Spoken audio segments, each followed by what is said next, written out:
Halo semuanya, selamat datang kembali di Andi Chess Channel. Di video kali ini, saya akan berbagi tips bagi pecatur pemula. Apakah Anda salah satu di antaranya? Atau Anda baru mengenal catur? Tetap stay tune di channel ini dan tonton videonya sampai selesai. Yang pertama yang harus Anda lakukan adalah mengenal perangkat catur. Kita akan unboxing ya teman-teman.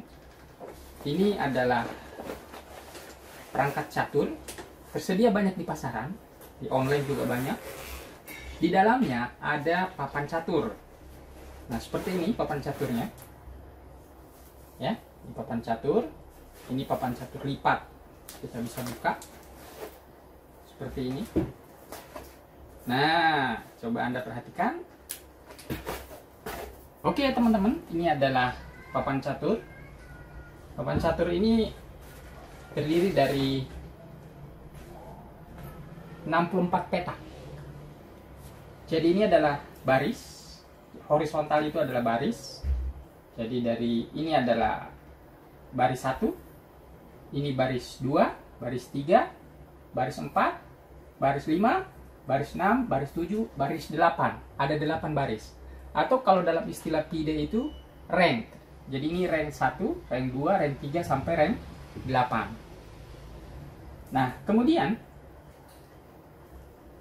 yang vertikal ini disebut dengan file atau kolom.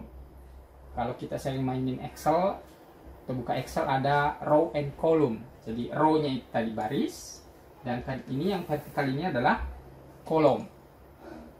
Tapi biasanya kita sebut dengan file. Jadi ini adalah file A, file B, file C, file D, file E, file F, file G, file H. Ya, jadi saya ulangi lagi, sekali lagi. Ini adalah baris 1, baris 2, baris 3, sampai seterusnya baris 8. Kemudian ini adalah file A, file B, file C, file D, file E, file F, file G, dan file H. Oke teman-teman, jadi yang pertama yang Anda harus lakukan adalah mengenal papan catur itu sendiri. Oke, sekarang kita masuk ke perangkat catur yang lain.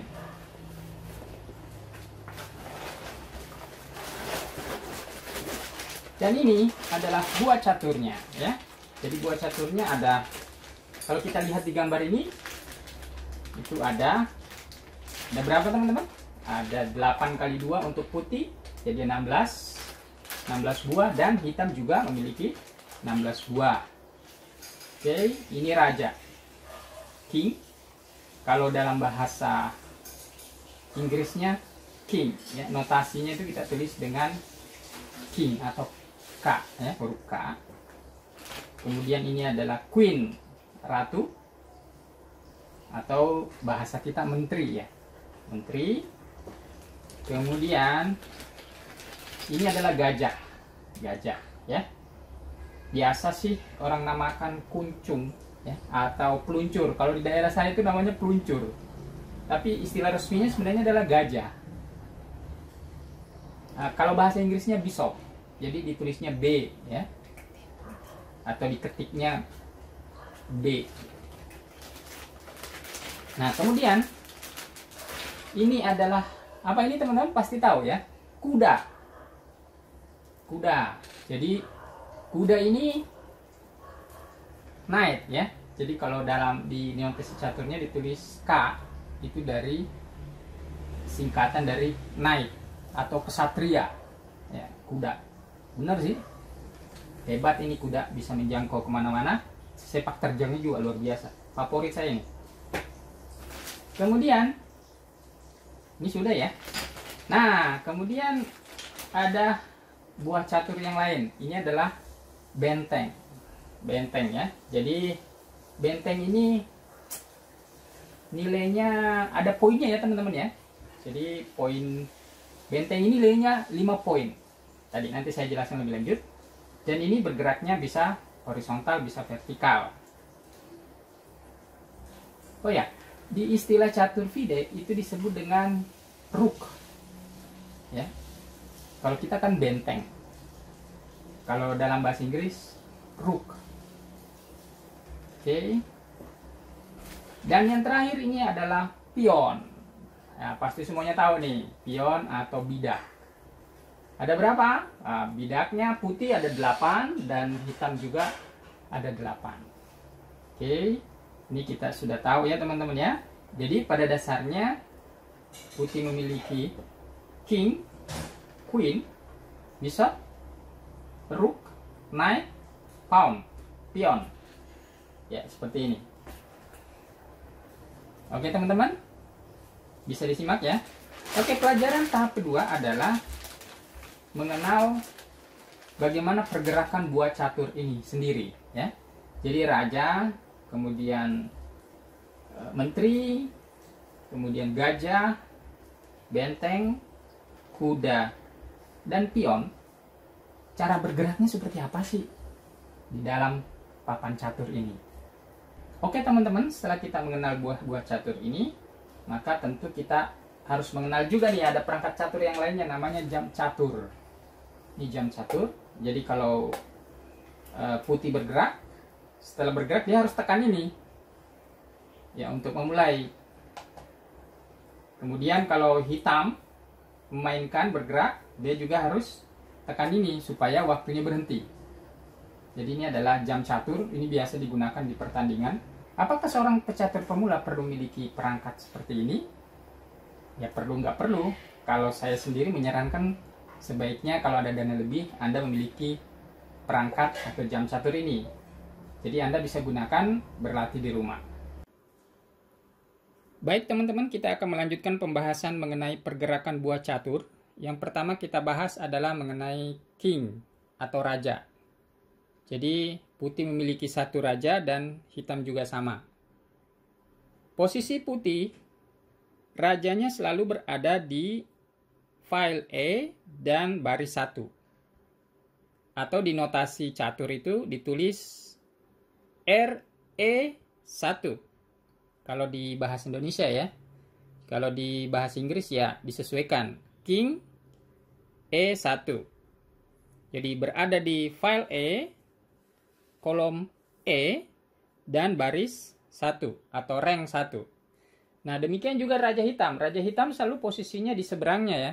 Di seberangnya atau berada di posisi file E baris 8 atau file E8.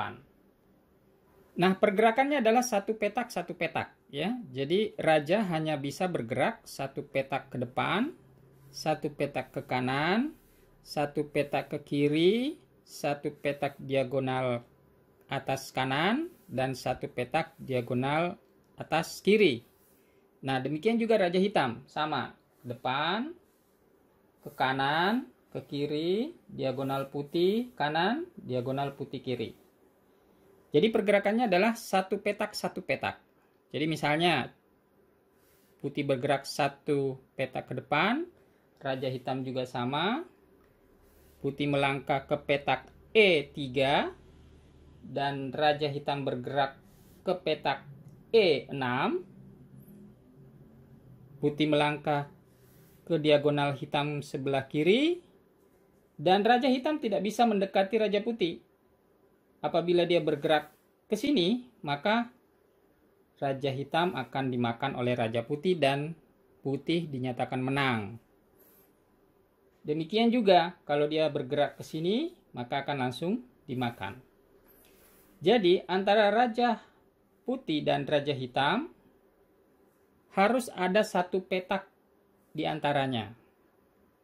Jadi bisa bergerak ke sini, misalnya raja putih mengejar, hitam bisa ke sini, tapi raja putih juga tidak bisa bergerak ke sini karena langsung dimakan oleh raja hitam. Oke, kita balik ke posisi semula. Jadi itu mengenai raja ya. Jadi apabila misalnya posisinya di sini ada pion hitam dan raja putih berada di sini, raja hitam ada di sini menjaga pion.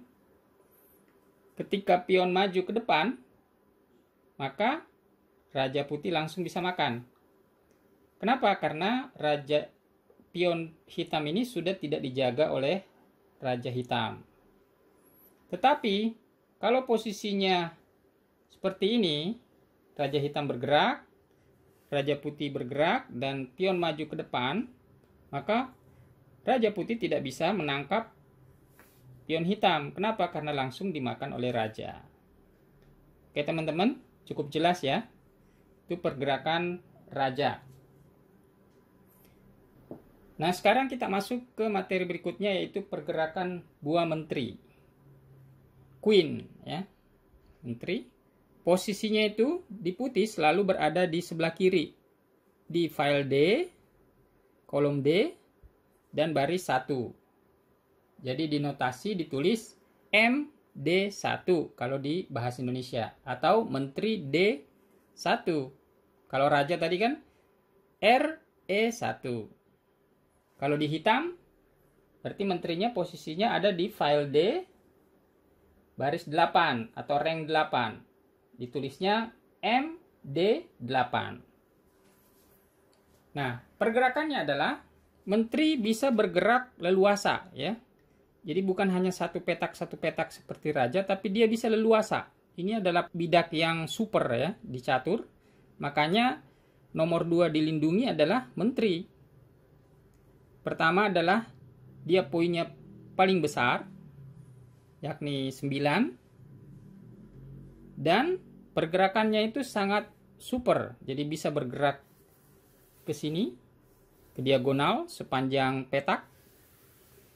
Selama tidak ada yang menghalangi ya. Jadi misalnya dia ada pion putih di F3, maka pergerakan menteri hanya terbatas di sini. Dia juga bisa bergerak ke atas, vertikal dan horizontal. Jadi kalau posisinya di tengah, coba kita lihat, maka pergerakannya bisa leluasa. Diagonal, ke atas, ke kanan, ke kiri, ke bawah. Ya, kira-kira seperti itu. Demikian juga menteri juga sama, menteri hitam juga sama ya. Jadi bisa melakukan pergerakan bebas, super, diagonal, atas, bawah, kanan, kiri, dan seterusnya. Jadi kalau misalnya bertemu, posisinya ada di sini, menteri putih dan menteri hitam ada di sini, maka kalau putih jalan duluan ya putih langsung bisa makan menteri hitam. Atau sebaliknya, kalau menteri hitam yang maju duluan ya bisa langsung makan menteri putih. Oke, atau posisinya berada di sini. Jadi menteri putih langsung bisa makan menteri hitam dan sebaliknya. Baik, kita masuk ke pergerakan buah catur yang ketiga. Yang terkuat ketiga itu adalah benteng ya. Ini benteng. Poinnya itu adalah 5 kalau di catur. Bisa. Dan posisinya selalu berada di sebelah kiri di A1 dan di sebelah kanan raja H1. Jadi berpasangan. Jadi hanya bisa bergerak ke atas dan bisa bergerak horizontal. Jadi untuk pecatur pemula sebaiknya kalau bermain nanti coba usahakan supaya benteng ini selalu terhubung seperti ini. Atau misalnya dia terhubung satu file B1 dan B4.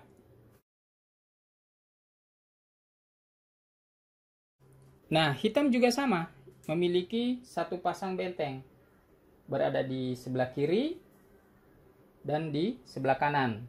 Sebelah kanan di A8 dan di sebelah kirinya adalah di H8. Pergerakannya juga adalah ya bisa ke atas, bisa ke bawah mundur, bisa horizontal, bisa vertikal.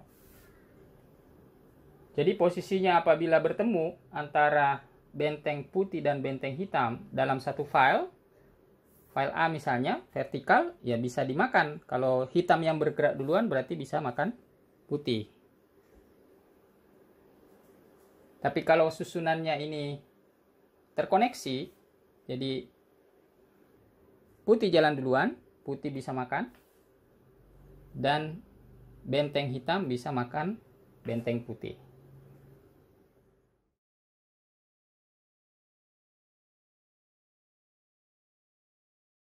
Baik, sekarang kita akan masuk ke pembahasan pergerakan kuda. Jadinya adalah kuda atau knight. Di notasi catur disingkat K. Posisinya ada di sebelah kiri benteng. Dia posisinya G1 dan di sebelah kanan benteng B1. Jadi satu pasang. Putih memiliki satu pasang dan hitam juga sama, memiliki satu pasang. Nah, pergerakannya adalah kuda selalu bergerak seperti huruf L ya, menyerupai huruf L. Jadi misalnya posisinya ada di sini, maka dia bisa bergerak ke sini. Jadi dari G1 ke F3. Maka dituliskan di notasi catur K G1 F3. Maksudnya kuda dari G1 ke F3. Jadi bergerak ke F3. Kuda juga bisa bergerak ke kanan ya. Ke kanan, ke kiri. Jadi bisa ke F3 atau ke H3. Lompat ke H3. Bentuknya menyerupai huruf L. Tapi misalnya posisinya ada di F3, dia bisa bergerak ke D4. Nah, posisinya gini. Jadi L-nya seperti ini. Kalau tadi kan L-nya modelnya seperti ini, maka kalau di sini adalah dia ke sini, kemudian satu peta ke depan. Jadi yang penting menyerupai huruf L. Nah, demikian juga hitam. Dari G8, jadi kuda G8 bergerak ke F6. Ditulis di notasi catur itu adalah K G8 F6. Artinya kuda bergerak dari G8 ke petak F6. Nah, apabila dia bergerak begini posisinya, ya, dan kemudian ada benteng di sebelah sini, maka putih jalan duluan ya. Benteng tadi kita sudah bahas, langsung bisa makan kuda karena pergerakannya adalah vertikal dan horizontal. Tapi kalau posisi benteng di sebelah sini, hitam bergerak duluan, masuk dalam area jangkauan kuda karena menyerupai huruf L tadi. Hitam bergerak duluan, maka kuda makan benteng. Oke, seperti itu ya teman-teman. Nah, kuda ini kelebihannya adalah daya serangnya itu jangkauannya luas. Kenapa? Dia bisa melompati bidak catur yang lain.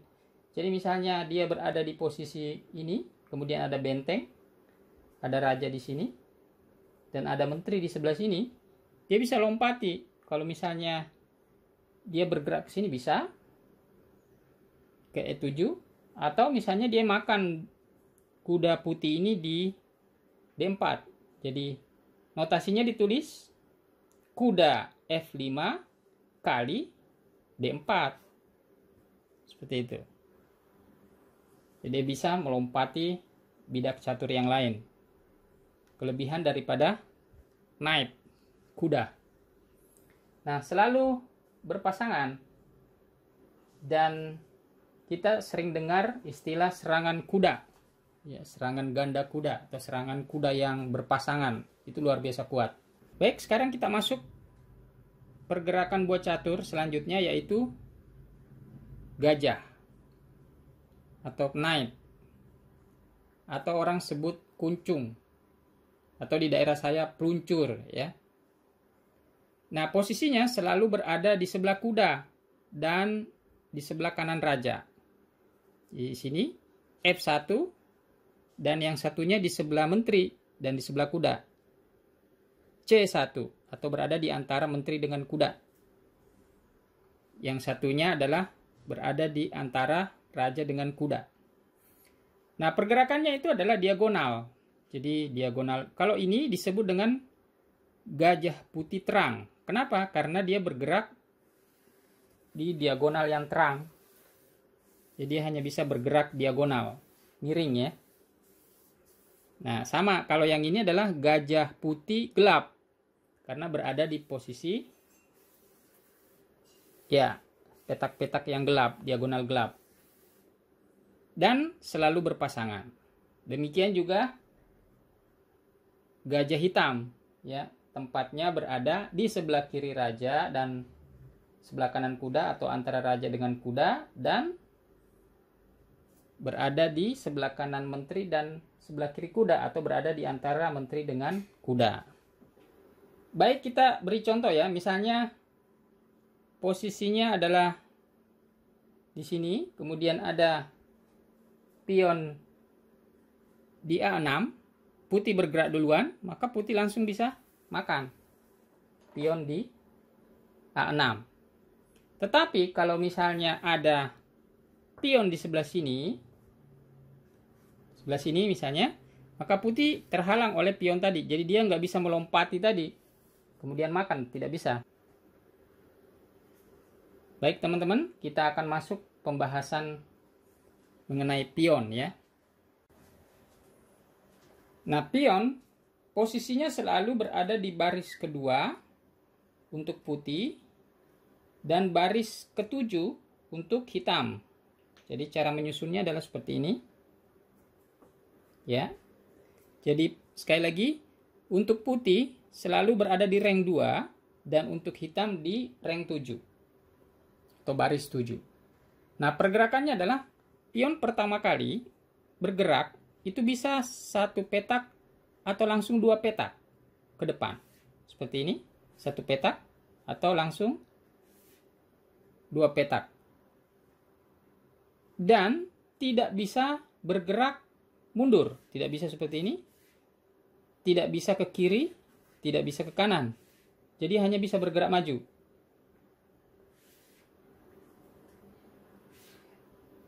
Jadi setelah pergerakan pertama, dua petak misalnya, selanjutnya itu satu petak. Tidak bisa lagi bergerak dua petak. Contohnya ketika hitam memainkan bidaknya satu petak ke depan, maka bidak putih dapat memakan dengan cara diagonal ya, makan diagonal.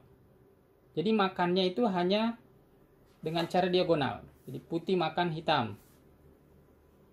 Jadi putih di petak E5 makan bidak di F6. Di notasi catur selalu disebutkan posisinya saja atau selnya saja. Jadi berada di E2.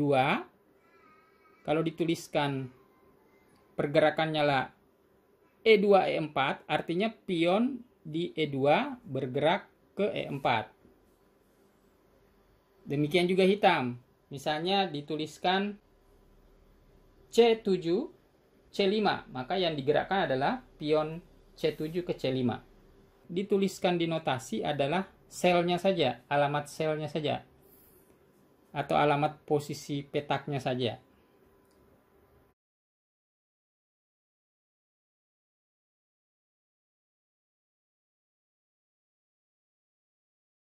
Misalnya ada posisi seperti ini, maka pion D4 bisa makan pion hitam di C5. Ditulis di notasi catur adalah D4 kali C5. Seperti itu. Dan hitam bisa membalas dengan D6 kali C5. Nah, ada aturan khusus untuk pion, yaitu apabila berada di posisi seperti ini,